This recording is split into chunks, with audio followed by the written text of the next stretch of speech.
Luis de Ateneo. Hoy día tenemos el placer de tener con nosotros a Luis Rodríguez Eines, catedrático de Derecho Romano de la Universidad de Vigo. Para mí es un placer especial porque Luis Rodríguez Eines compartió conmigo y con algunos de los que estamos aquí años de gestión en la Universidad de Santiago como secretario general durante un tiempo importante y una época importante que de alguna manera nos marcó mucho. Luis va a dar una charla sobre un recorrido del derecho galego y a continuación pues Pancho Candela hará la presentación del conferenciante para todos. Muchas gracias. Bueno, boas noites. Vou intentar sintetizar moi brevemente o perfil do noso convidado de hoxe. En primeiro lugar, eu quixera destacar que se trata, que estamos en presencia dun xurista de gran prestixio, cunha formación histórica excepcional. É desos xuristas que entende que o dereito é un produto histórico, produto dunhas circunstancias sociais, económicas, políticas que vive unha sociedade ao longo da súa historia. O que, de alguma maneira, se constata a través da súa pertenza a moitas entidades e academias de historia, como, por exemplo, a Sociedade Española de Estudios Clásicos ou a Real Academia de Historia, pero tamén de outras sociedades internacionales de historia como a Société d'Histoire de Droit, a Société de Droit de l'Antiquité ou a Société Jean Boudin pour l'Histoire Comparative des Institucions. O sea que, en este sentido, en nome, como digo, de profunda vocación histórica que, lógicamente, se reflexa con posterioridade en toda a súa obra, de investigación. En segundo lugar, quixera subliñar a súa forte e brillante vocación universitaria nos tres ámbitos que penso que ten que ter toda a vida universitaria. En primeiro lugar, a docencia, dende a súa licenciatura e posterior doutorado na Universidade de Santiago, sempre mantivo a actividade docente hasta o momento en que hoxe é catedrático de Dereito Romano da Universidade de Vigo. A mí me parece que ese é un tema a subliñar, porque, de alguma maneira, a súa excepcional valía como profesor produciu enormes resultados tanto nos propios alumnos como nos profesores a quienes dirixiu moitas tesis doutorais. En segundo lugar, a súa labor investigadora, concretada en máis de 17 libros publicados, máis de 200 publicacións científicas e a participación en máis de 30 congresos en ponencias en 30 congresos internacionais. Falan non xa dunha enorme capacidade de traballo, sino tamén de unha enorme capacidade de divulgación dos seus propios estudios. En ese sentido, eu quixera complementar tamén a súa tarea investigadora poñendo de manifesto a súa gran inquedanza científica e intelectual. Baste decir que a súa biblioteca personal na súa casa de Armenteira conta con unha biblioteca de máis de 20.000 volúmenes de os máis diversos e variados temas. En terceiro lugar, tamén a súa vinculación con a xestión e a dirección da universidade, o seu compromiso coa propia universidade. Non xa ca Universidade de Santiago, como decía antes o profesor Rivadavia, donde foi vicedecano da Facultade de Dereito, foi tamén vicepresidente do claustro constituinte e secretario xeral da Universidade de Santiago, senón tamén logo despois ha incorporado a Universidade de Vigo como decano da súa Facultade de Dereito, presidente da Comisión de Estatutos da Universidade de Vigo, entre outras cousas. Por lo tanto, é importante subliñar este aspecto, estes tres aspectos da súa tarea e da súa vinculación universitaria. E tamén o terceiro aspecto que eu quería destacar é o seu compromiso con Galicia, porque, sin dúbida ninguna, tanto a súa obra como a súa actividade intelectual se plasma na súa presencia no Seminario de Estudios Galegos ou na Academia Galega de Xurisprudencia e Legislación. Pero non só eso, senón que obras importantes, as que antes me referín, deses máis de 17 libros publicados, fan referencia a Galicia, pois moitos deles, e concretamente dous foron premiados por distintas institucións. Me vou a referir ao Dicionario Xurídico Galego-Castelán, que foi o premio Luis Cañanovo, ou a propia aproximación á historia xurídica de Galicia, que foi o premio Colmeiro de Investigación da Xunta de Galicia. Por tanto, tamén convén destacar este outro aspecto do seu perfil profesional. Precisamente pola súa gran trayectoria, o Consello de Ministros xa hai uns anos lle concedeu a Cruz de Honra de San Raimundo de Peñafort, que é a máxima distinción en materia de justicia e de dereito en España. Por tanto, estamos en presencia de unha figura de gran relieve intelectual que temos, a verdad, a oportunidade no Ateneo de beneficiarnos do seu conhecimento, da súa formación enciclopédica, e que, efectivamente, sin máis, pois vamos a dar a palabra porque estamos todos deseando escoitar a Luis Rodríguez Tenes. Moitas gracias.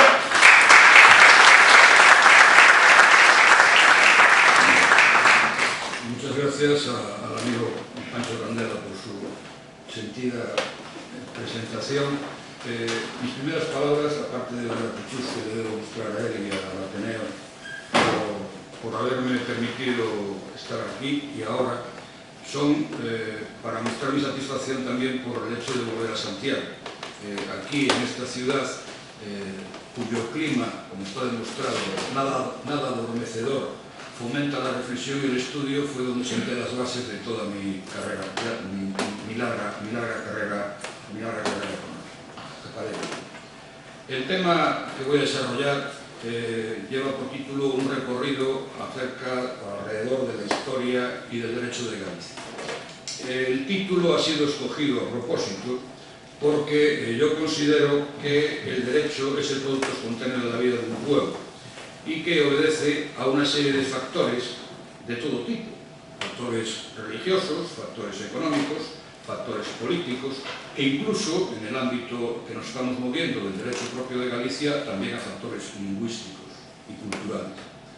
Esto que digo yo no lo dicen muchos juristas, colegas míos, piensan que el derecho es como un virus que se aísla en una campana y que no puede ser contaminado por nada, que nadie, que es una ciencia pura, que todo lo demás es marxismo y todo esto. Yo creo que las instituciones jurídicas no surgen por generación espontánea, sino que surgen precisamente por un complejo de circunstancias y de motivos que son los que han determinado, por ejemplo, el propio conformar, a lo largo de tantos siglos, de lo que hoy llamamos derecho civil de Galicia o derecho propio de Galicia. A este tema, como ya se apuntó, yo le dediqué muchísimas horas de reflexión y fruto de ello han sido muchos trabajos también publicados y sobre todo esta monografía, que fue Aproximación a la Historia Jurídica de Galicia, que, bueno, obtuvo el premio Nobel por medio, pero que a mí me llevó, pues, no sé, como 3 años escribirla y llegar a una serie de conclusiones que en algunos casos les sorprenderán, como yo defenderé, con mis argumentos frente a otros que digan lo contrario. Yo creo que para estudiar el derecho de Galicia tenemos que ir de mano de la historia, por lo tanto iré paralelamente exponiéndoles a ustedes los hitos de la historia de Galicia y al mismo tiempo qué tipo de derecho en Galicia se aplicaba en ese momento o se generaba en ese momento. O sea, que iremos a caballo entre la historia y el derecho. Y parto de la base que el primer hito histórico que existe desde el punto de vista jurídico-cultural es la romanización de Galicia. Yo creo que el hito fundamental de la historia, no solo de Galicia, sino de España y por supuesto de Europa, es la romanización. Antes de la romanización hay tribalismo, hay aislacionismo, no hay una cultura común, pero va a ser el mundo romano el que nos va a insertar en Europa, en primer lugar, el que va a superar la fragmentación terrible que había en nuestro suelo cuando llegaron los romanos, el tribalismo, el que nos va a dar el nombre de Galicia, y el que nos va a incluso establecer digamos, la distribución territorial que existe hoy en día, las propias provincias, lo que fueron las provincias de Javier de Burgos de 1833, tienen un lejano origen, lejano en el tiempo, pero próximo desde el punto de vista geográfico, en las divisiones de conventus que hubo en la época romana, entre el conventus bracarensis, el conventus lucensis y el conventus estudicensis. Quede claro, por lo tanto, que no es una deformación profesional el hecho de que yo sea catedrático de Derecho Romano y que defienda la romanización, sino que es algo que no solamente lo digo yo. Cualquiera sabe que Europa y Roma son la misma cosa. Sin Roma, Europa no sería lo que es hoy en día. Pero la romanización de Galicia presenta ciertas particularidades en relación, por ejemplo, con la zona mediterránea y la zona de la Bética. Y es que los romanos llegaron a Ampurias en el año 218 a.C., se embarcaron en Ampurias y comenzó una lenta penetración hacia el interior. Digo que lenta penetración, pero sí penetración, porque todos los anteriores colonizadores, fenicios, griegos, cartagineses, todos desarrollaban una colonización muy epidérmica, solamente a través de puertecitos, de pequeñas factorías en la costa, mientras que los romanos ya desde el principio empiezan a penetrar hacia la Celtiberia hasta llegar al mar, al océano Atlántico, en 130 y tantos antes de Cristo. Pero mientras que los países, las zonas de la península ibérica del Mediterráneo estaban romanizadas ya desde época muy antigua, bueno, romanizadas desde el 218, nosotros hasta el 19 a.C., es decir, 200 años después, no se pacificaron los astures, cántabros y galaicos, con las guerras cántabras famosas de Augusto, y por lo tanto nuestra romanización fue bastante más tardía, 200 años menos. ¿Por qué tardaron tanto aquí y por qué tardaron tan poco en la costa? Primero porque la costa estaba mucho más cerca de Italia, ¿no? La costa mediterránea, pero también la romanización del Levante y de la Bética quedó muy facilitada por el propio clima, ¿no? El clima mediterráneo, el hecho de ya que desde aquí, 1000 años antes de Cristo, ya existiese el olivo, existiese la vid, que la tríada mediterránea, los tres cultivos que les gustaban a los mediterráneos y por ende a los romanos. Y eso nos lleva también al tema de la llamada colonización. La palabra colonia, lo digo a propósito también de cuando hablemos de Galicia, la palabra colonia es una palabra que ha tenido y tiene connotaciones negativas. La descolonización, la colonia, etc. Pero la palabra colonia originariamente viene del verbo colo, colus colore, colui cultum, y significa cultivar. O sea, que es un terreno cultivado. No tiene esas connotaciones que ha tenido después, sobre todo pues a partir de las conquistas del Nuevo Mundo y de las expansiones imperiales de los estados absolutos de la Edad Moderna.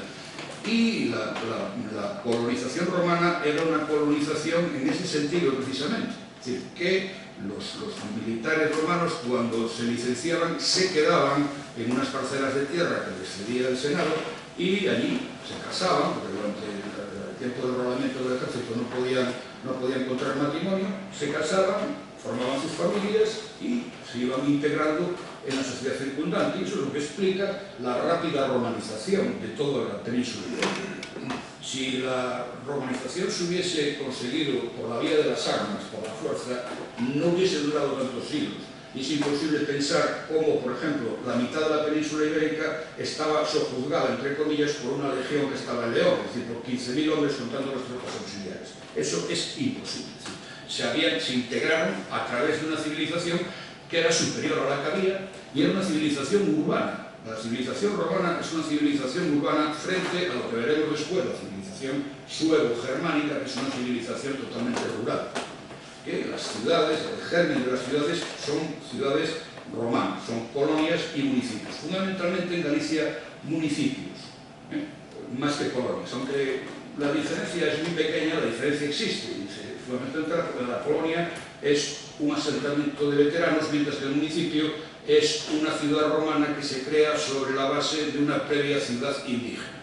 Por ejemplo, aquí tenemos el caso del municipio Flavio, Iria Flavia, Acuecálide o Chaves en Portugal. Muchos de esos municipios eran ciudades antiguas, anteriores, pequeñas ciudades, pero que luego se romanizaron. En cambio, aquí no había colonias porque a los soldados romanos, como les pasó en Inglaterra, en Britania, no les gustaba el clima de aquí, ni la tierra. Claro, ellos lo que querían era estar en el sur y lo más al norte que llegan al Tajo. Del Tajo hacia el norte lo que hay son ciudades campamentales, como puede ser Astorga, Astúrica Augusta, Brácara, la ciudad de Braga, que viene el nombre de Brácara, y Lucus Augusti, pero eran ciudades, repito, que tienen un origen claramente militar, que se ve por la propia estructura del cardo de Cumanus, luego se amurallan, pero eso ya es en el Bajo Imperio, pero no hay colonias. Las colonias aquí no las son. ¿Y cómo se regían los habitantes de Galicia? ¿Cuál era el derecho que se aplicaba? Obviamente, cuando llegaron los romanos, hay un viejo aforismo en latín que se dice ubi homo ibi societas ibi ius, donde hay un hombre hay una sociedad y donde hay una sociedad hay el derecho. Bueno, es muy bonito decirlo, pero como yo siempre reitero, el derecho es el producto del espontáneo de un pueblo. Si el pueblo es un pueblo primitivo, el derecho tiene que ser primitivo, terriblemente primitivo. No tenemos ninguna constancia de por qué derechos se regían los habitantes de esos famosos castros galaicos. No lo sabemos. Sería el derecho consuetudinario. Si la economía era una economía de sobrevivencia, que no se conocía ni la moneda, ni se conocía nada, pues poco derecho podía haber. Pero llegan los romanos y Roma era un país tremendamente desarrollado, con una economía globalizada. La primera globalización que hubo en el mundo, y la mayor de la historia, es la que representa el mundo romano. No hay una globalización ahora mismo como la que había en Roma. En la época del Imperio Romano, la moneda, el denario, valía para comprar en todo el mundo conocido. La lengua, el latín, abría todas las puertas. Las vías romanas, el derecho, etc. Nunca hubo una globalización como esa. Y aquí, cuando llegaron los romanos, se asentaron, se introdujo la moneda, se introdujeron las termas, los anfiteatros, los modelos de ciudad y el derecho. Lo que ocurre es que el derecho romano, durante mucho tiempo, hasta el 212, fue un derecho de aplicación personal, no de aplicación territorial. Hoy en día siempre identificamos el derecho con un territorio. ¿Por qué? Porque como el derecho se aplica a los habitantes de un territorio, las fronteras del derecho son las fronteras del territorio. Pero en el mundo romano, el estatus de ciudadano era el que marcaba si uno era sujeto o no del derecho romano, que se llamaba el derecho civil, el derecho del ciudadano. Y solo los ciudadanos estaban regidos por el derecho romano. Y los demás, los que no eran ciudadanos, que eran los llamados peregrini, los peregrini, eran los que se regían por unas normas que se llamaban el jus gentium, unas normas que venían pues muchas de costumbres antiguas, otras adaptaciones del derecho romano a estos habitantes, pero vivían fuera de la comunidad del propio derecho civil romano. Y aquí pues, pasaba lo mismo, es decir, aquí en Galicia, pues los peregrini, que eran los habitantes que no eran ciudadanos, que eran una mayoría inmensa, se regían por el jus gentium, mientras que los pocos ciudadanos se regían por el jus civil. Pero curiosamente la romanización de Galicia tuvo que ser muy rápida, porque como les dije yo, si aquí en el año 19 todavía estaba en guerra todavía con los romanos, la famosa catástrofe del Monte Meduro y todas esas historias que hay por ahí. Resulta que en el año 74 un emperador muy famoso, el emperador Vespasiano, el que está saliendo en la prensa por aquello del pecunia non olet,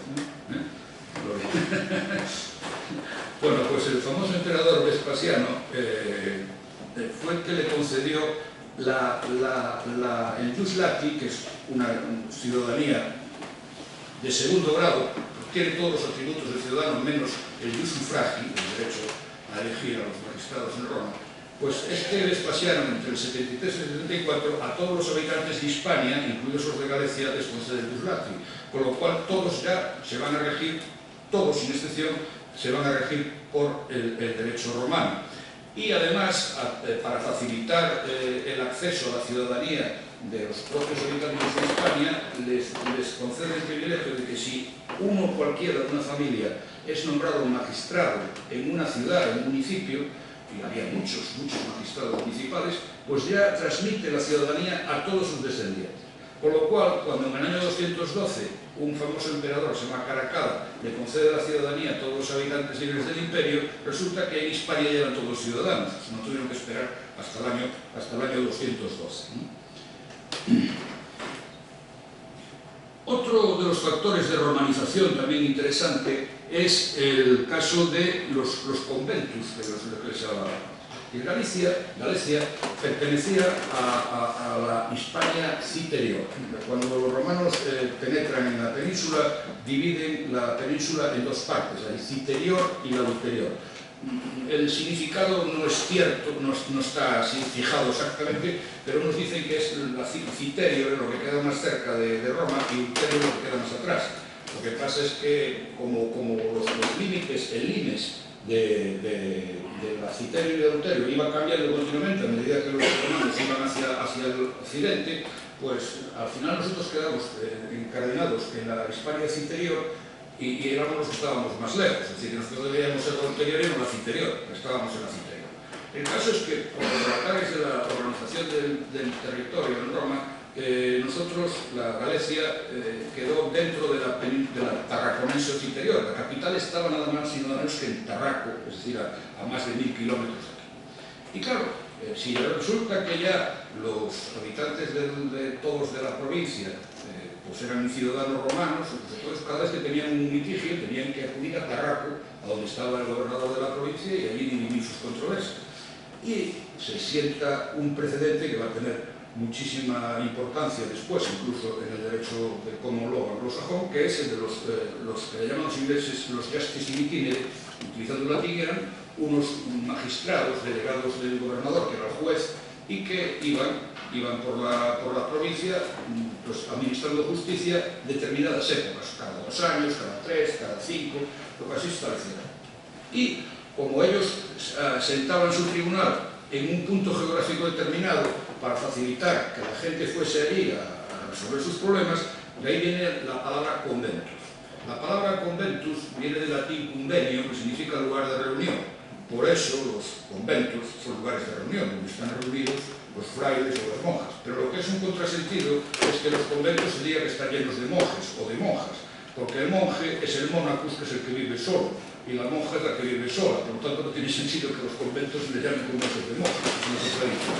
Lo que ocurre es que esa es una explicación de la regla de San Benito de Nursia, porque antes vivían todos, eran mónacos que vivían en las cuevas, en ermitaños, y con la regla de San Benito, en el siglo V, bajaron de los montes y se reunieron en un convento. Bueno, pues ahí pasa lo mismo. La palabra conventos la inventan los romanos para decir es un lugar a donde la gente va, donde la gente va a que le administren justicia. Y aquí resulta que nos encontramos con que Galicia va a tener 3 conventos. Por un lado, el conventus asturicensis, que es capital Astorga, Astúrica Augusta. El segundo conventus, viniendo de allá, es el conventus lucensis, Lucius Augusti. Y el tercero es el bracarensis, que es Braga, Bracaros. Si vemos los límites de los 3 conventos, ahí vemos los límites de la Galicia histórica. Es decir, que la Galicia histórica era mucho mayor de lo que es la Galicia actual, la comunidad autónoma actual. El Comentus Bracarensis abarcaba hasta el Duero, que son los límites de la Galicia histórica. Luego el Comentus Asturicensis, Astorga, cogía el Bierzo y tenía su límite hacia el río Sella, más o menos, a mitad de Asturias, y el Comentus Lucensis era el que comprendía pues, la actual provincia de Lugo más la provincia de la Torre. Pero los romanos tenían una gran percepción del espacio geográfico, y una de las cosas que llama la atención precisamente es que el límite entre la Galicia norte y la Galicia sur era el río Ulla, que lo sigue siendo hoy. Es decir, que si nos fijamos en los cultivos, en el tipo de clima, etcétera, que hay entre la Galicia norte y la Galicia sur, la diferencia la marca la desembocadura del río Ulla con la sierra de Barbaza. O sea que ahí, eso está ahí desde la época romana, y cuando José Bonaparte establece la división provincial de 1810, resulta que va a tomar como base precisamente los ríos, el Ulla y el Tabre, para los departamentos, ¿no? Los departamentos de José Bonaparte. Bueno, y les decía que esas tres ciudades son ciudades de origen claramente campamental. Lo demuestra su propio nombre, porque son fundaciones de Augusto, o sea, Brácara Augusta, la Lupus y Astúrica, ¿no? El nombre de Asturias viene de Astúrica, pero también viene de Astorga, ¿no? Astúrica, ¿por qué se fija ahí un convento?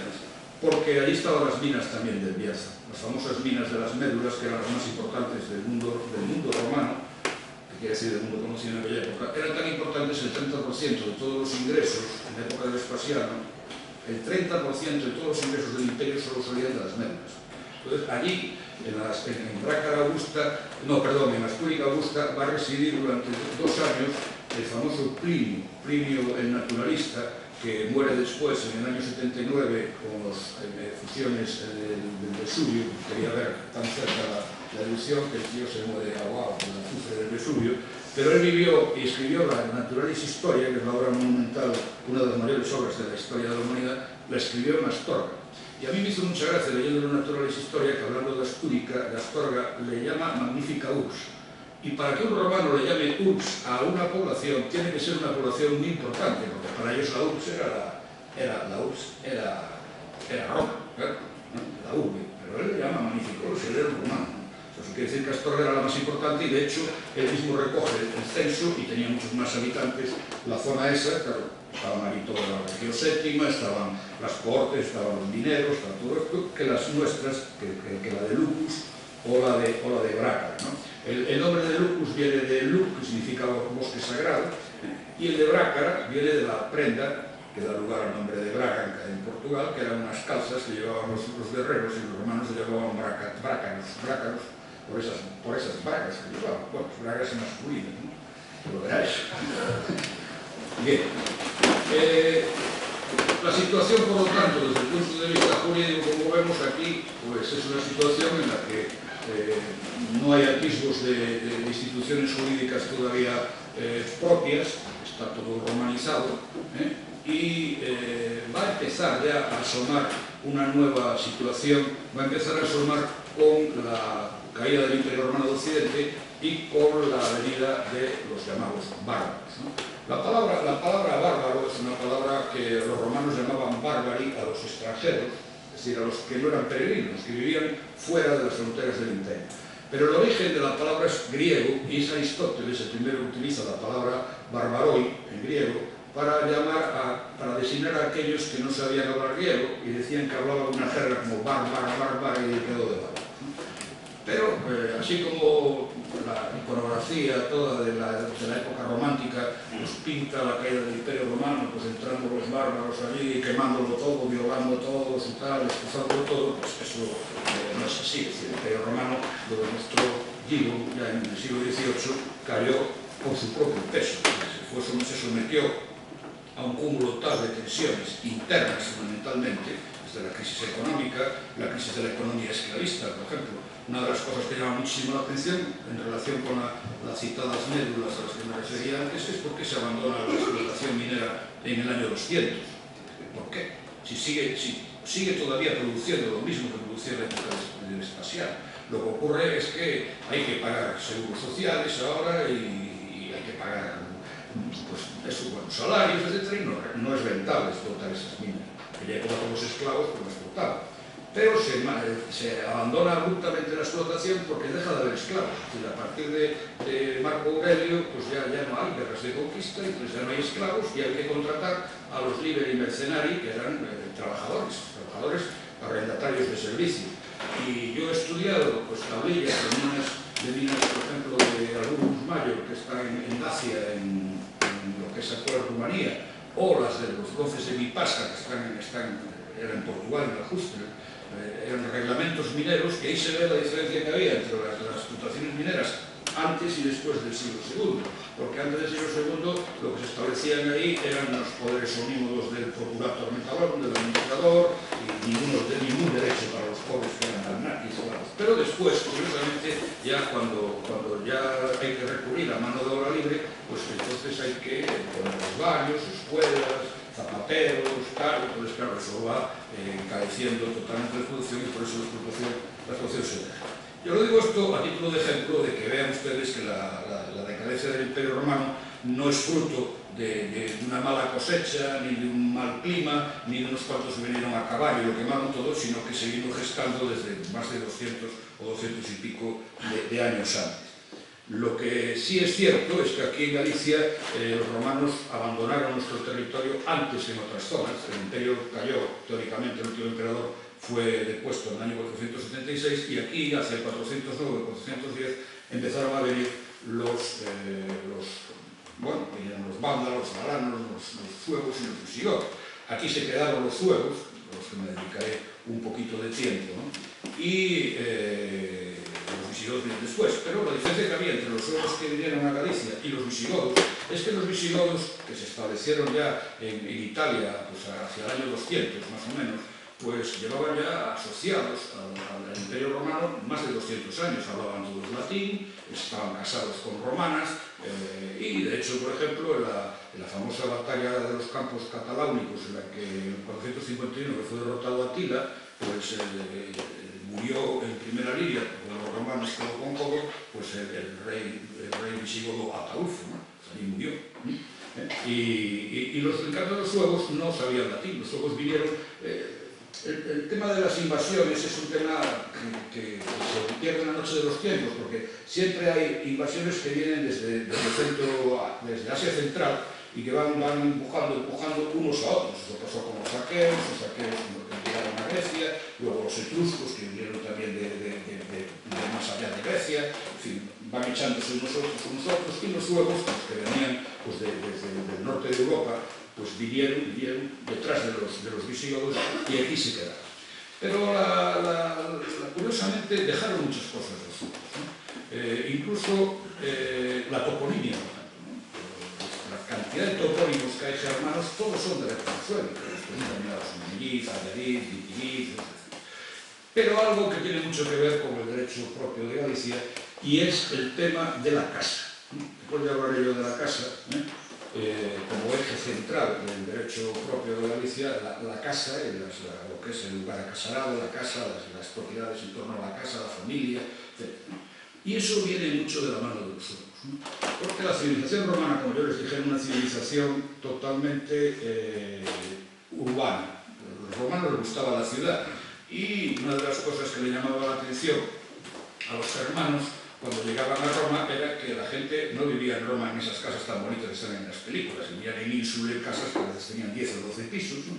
Ahí vivían hacinados en unas calles muy estrechas, pero con todas las ventajas de la vida urbana, pero también con los inconvenientes, pues eso, suciedad, robos, accidentes de tráfico, había de todo ahí, ¿no? El caso es que Tácito estuvo en Germania y él veía cómo los germanos vivían todos en casitas, como viven ahora, o sea, casas individuales, con su jardincillo alrededor, y él decía, estos viven así y tal, nosotros en cambio vivimos todos, y decían los germanos, no, ustedes viven todos en colmenas, ¿no? Les llamaban colmenas a las ínsulas, ¿no?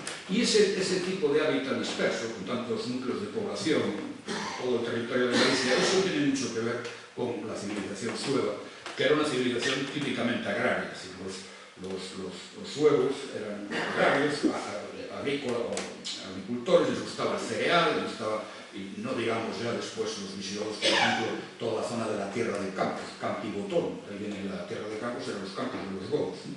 Les encantaban esas llanuras, les recordaban a las llanuras de Centroeuropa, pero que producían mucho más. Y los suevos dejaron, repito, la huella de una serie de instituciones de derecho consuetudinario que van a seguir después y del hábitat que va a condicionar mucho también, que va a condicionar mucho el derecho. Pero, ¿qué pasa con el derecho germánico? Bueno, sobre el derecho germánico tengo que decir dos cosas, ¿no?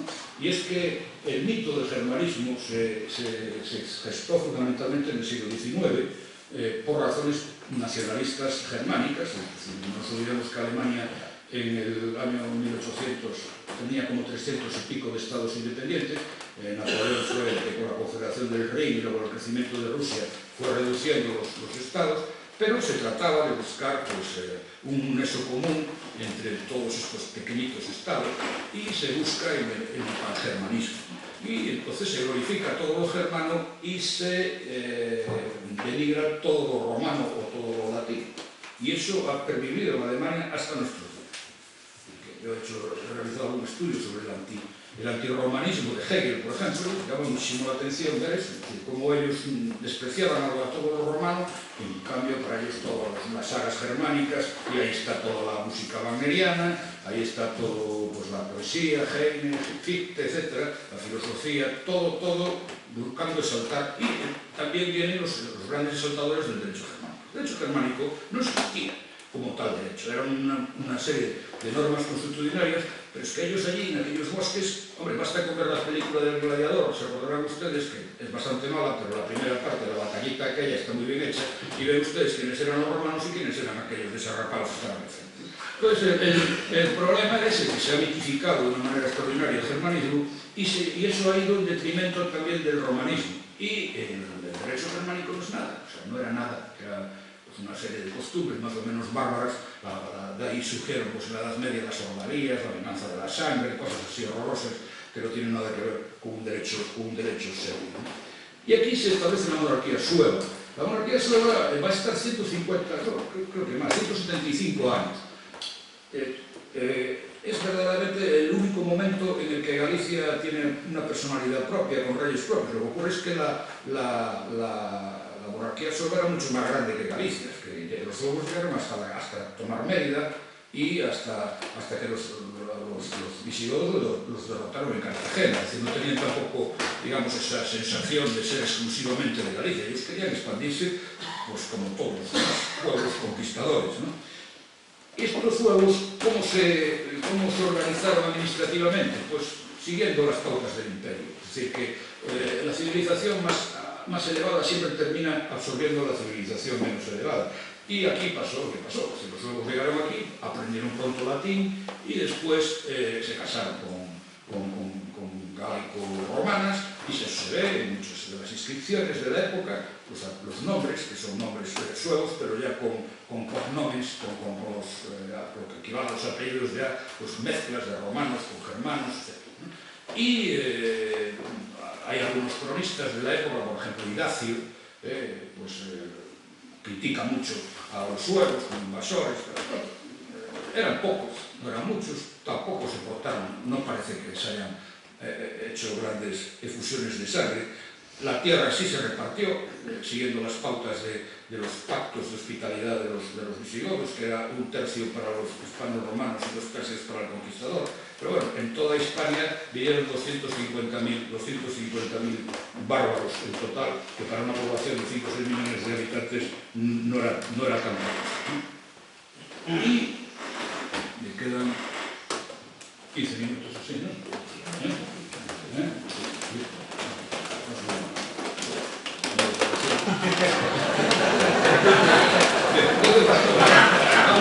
Vamos a dar otros saltos, porque dentro de la media vamos a pasar a la época de la Reconquista, que tiene mucho interés también, y muchísimo interés, porque va a marcar precisamente el desarrollo más débil del derecho de Galicia en relación con los derechos de otros de los territorios de la península ibérica.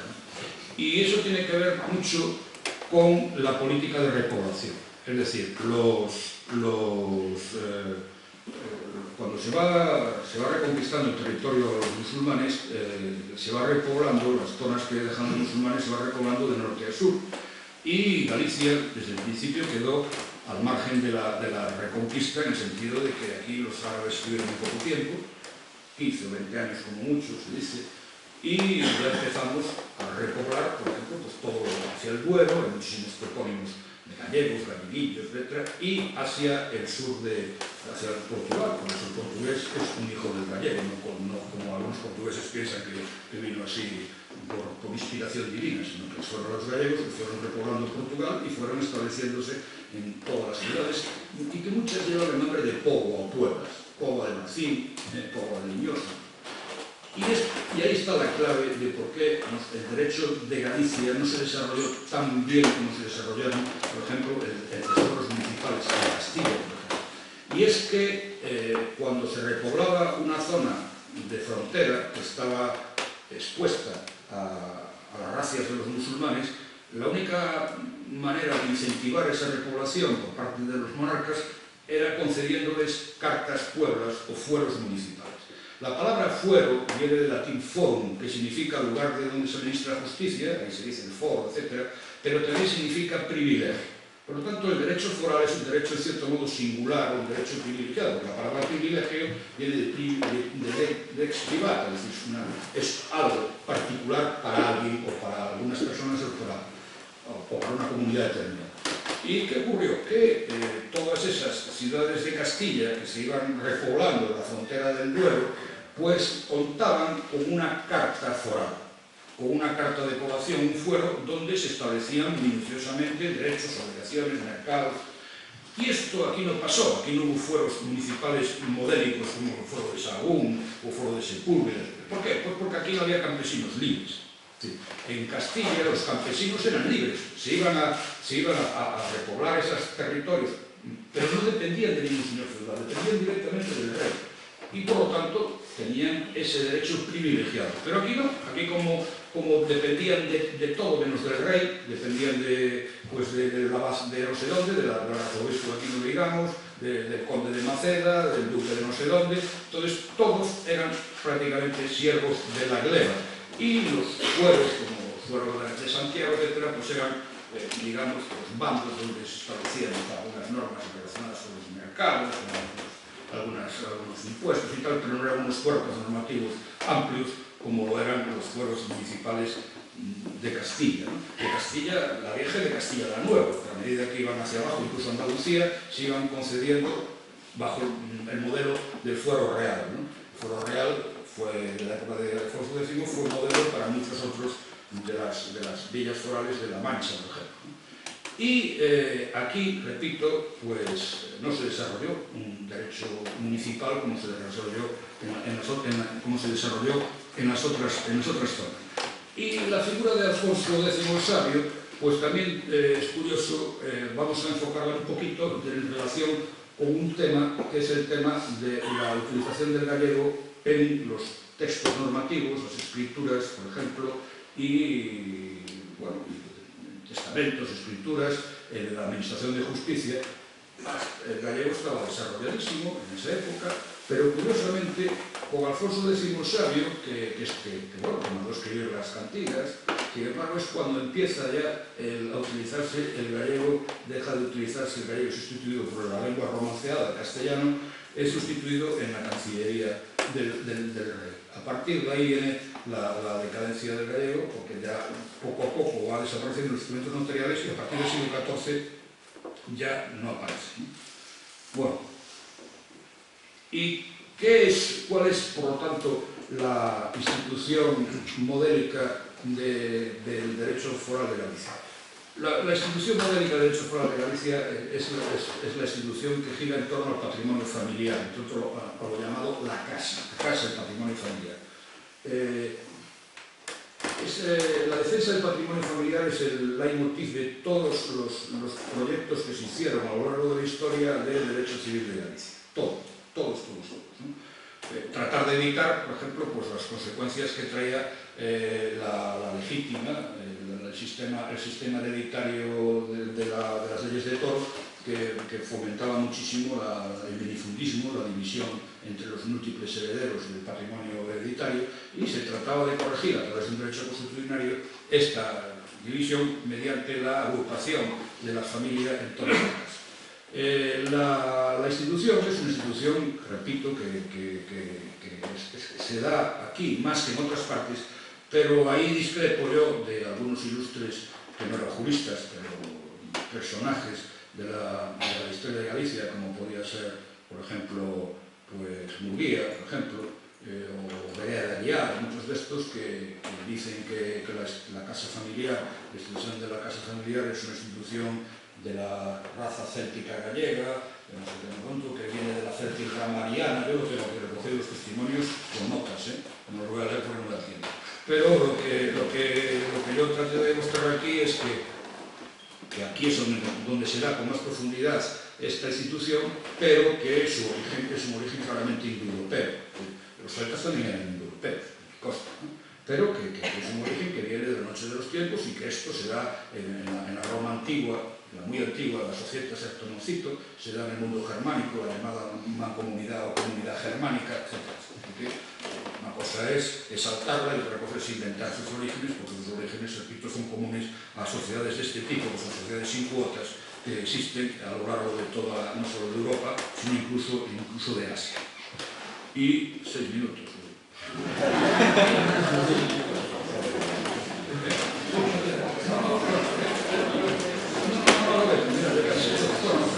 Y luego tenemos la época de la monarquía absoluta, ¿no? O sea, la monarquía absoluta aparece en el siglo XVI, y aquí en Galicia hay un momento, un hito histórico importante, que es la creación de la Real Audiencia en 1480, la Audiencia de Galicia, que estaba la venida de los Reyes Católicos en 1480, pues ha sido estudiada desde muchos puntos de vista.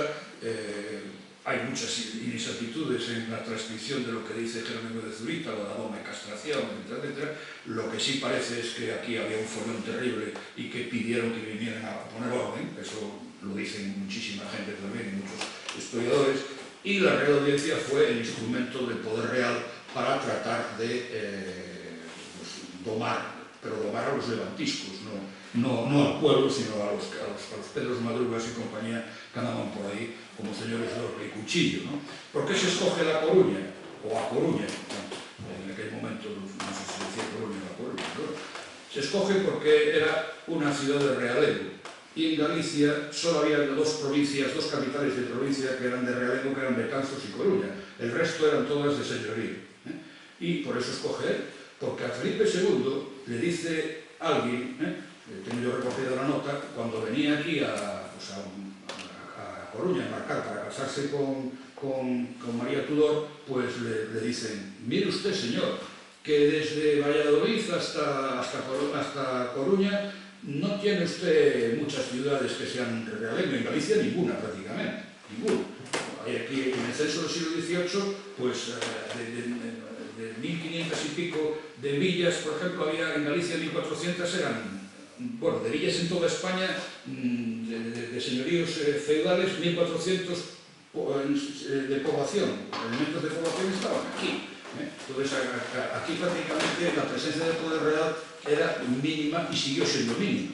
En el siglo XIX todavía había muchísimas jurisdicciones, hasta que triunfan después el Estado liberal, después de la muerte de Fernando VII. Aquí todavía seguía habiendo 20.000 jurisdicciones distintas, señores de varas de medir, de diferentes pesos y medidas, etc. ¿Con esto qué les quiero decir? Que el antiguo régimen aquí duró muchísimo, y que el poder real, curiosamente, en Galicia era donde menos estaba.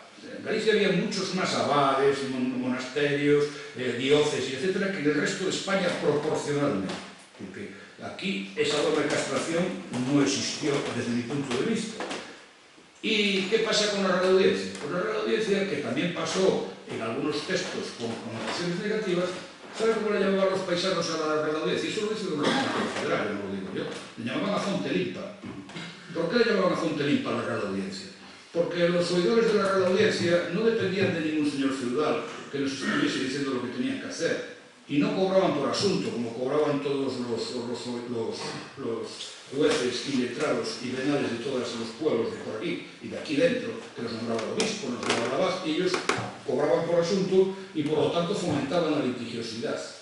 Esa historia de la litigiosidad de los gallegos, la manía por pleitear, viene de ahí. Viene precisamente de que como había muchísimas jurisdicciones distintas y los jueces eran jueces que vivían de los pleitos, pues entonces fomentaban los pleitos. En cambio, la Real Audiencia, no. La Real Audiencia, los magistrados de la Real Audiencia no tenían influencias externas, dependían del rey, y estaba muy lejos. Y eso hacía que las sentencias de la Real Audiencia de Galicia fuesen mucho mejores para las partes débiles que lo eran las otras, lo llamaban la fronteripa. Lo que pasa es que para llegar a la Audiencia de Galicia había que ir a La Coruña, había que pagar los abogados, había que apelar a la otra sentencia, y claro, desgraciadamente eso no lo podía hacer todo. Bueno, y ya terminando al llegar el momento de la codificación, cuando se hace el Código Civil, en España el Código Civil decía el gran Tomás y Valiente que cuando se quiso no se pudo y cuando se pudo no se quiso. Y se tardó al hacer el Código Civil muchísimo más que en las colonias americanas. El Código de Bellas Artes de Argentina es de 1865, el Andrés Bello es de 1857, el de Chile, y aquí pues es de 1889. Un retraso tremendo, mientras que en Francia fue de 1804. Un retraso terrible. ¿Y por qué se retrasó tanto? Se retrasó mucho por las tensiones que había de los derechos forales. Pero claro, yo ya les dije que los derechos forales de otros territorios de la Corona de España eran mucho más desarrollados que los nuestros. El derecho foral aragonés, el derecho catalán, el mismo vasco, tenían mucho más desarrollo por ese protagonismo que tuvieron nuestros reinos en la época de la forja de la unidad peninsular. Nosotros siempre tuvimos una posición marginal, ¿no? Y aquí, sin embargo, se consiguió, a través de las influencias del conde de Nugayal, que Galicia se metiese entre los territorios forales. Pero, en lugar de aprovechar esa oportunidad para hacer un apéndice foral desarrollado y bien, ¿no?, que protegiese todas las instituciones propias del derecho constitucional gallego, lo único que se preocuparon los foralistas gallegos fue de defender los foros, precisamente. El derecho foral nuestro era para defender los foros. Los foros es una institución que viene del derecho romano, que es una institución que viene de fiteusis, que es el aprovechamiento feudal de la tierra, es decir, que la tierra tiene el doble dominio, tiene el dueño verdadero, que es un monasterio, que luego le concede el aprovechamiento por 3 vidas de reyes a una familia determinada, que pagan las rentas, etc. Claro, esto, como era una institución feudal, el Código de Napoleón fue lo primero que se cargó. Por eso no querían estos que defendían los foros, querían que se mantuviese como una institución autóctona y lo consiguieron mantener. Entonces, claro, cuando se hacen los proyectos todos de 1915, por ejemplo, pues ahí aparecen los foros también. Y es Primo de Rivera el que realiza la redención de los foros. Y después, cuando se hace la primera compilación en el año 1963, pues va a recoger instituciones, sí, consuetudinarias, pero que ya la situación desde el punto de vista socioeconómico había cambiado mucho y lo que recoge son instituciones que ya estaban totalmente periclitadas y que no dieron lugar prácticamente a jurisprudencia ninguna. Bueno, voy a terminar ya y lamento haber corrido tanto, pero esto da para mucho más. Gracias.